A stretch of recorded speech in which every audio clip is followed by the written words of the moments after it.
Hey friends, Hanshi Boon here. This past weekend I had some young people doing about a 4-hour boot camp with me, and at the beginning I asked them what they see when they hear the word warrior. Now, one of the young men said that he saw a samurai with a sword drawn.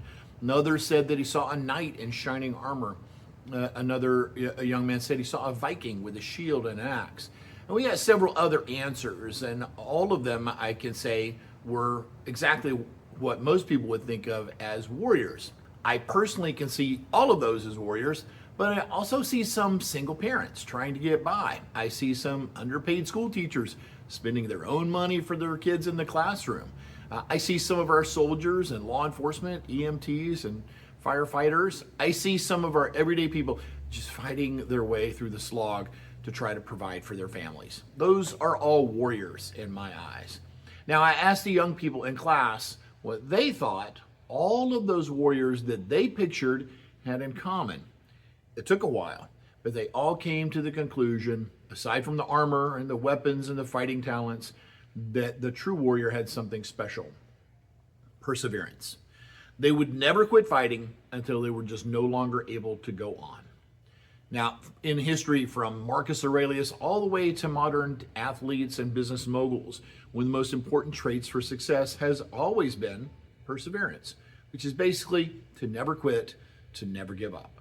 Vince Lombardi stated, he's a famous coach if you have not heard of him, he stated once, he said, "Once you learn to quit, it becomes a habit."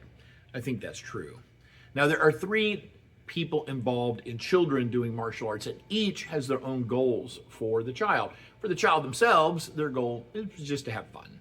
For the parent, it varies, but for the most part, you can narrow it down to one of these things: self-defense, confidence, impulse control, self-discipline, respect, making friends, improving fitness, having the right role models, and gaining a strong work ethic and a never quit attitude.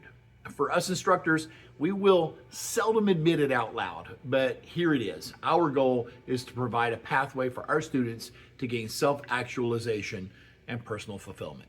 Lofty stuff. All right, now, when the training out there gets challenging, it might not seem too much fun for a child for a few minutes or so. The child will want to quit. If allowed to quit, then the goals of the parents and the instructor, they're shot. Which goals do you think are more important, the parents and the instructors or the child? Now, to get them past those tough spots, first, parents, you got to be here. If you can, do the class with them, but at least be here to see them in class. Oh, and put your phone away.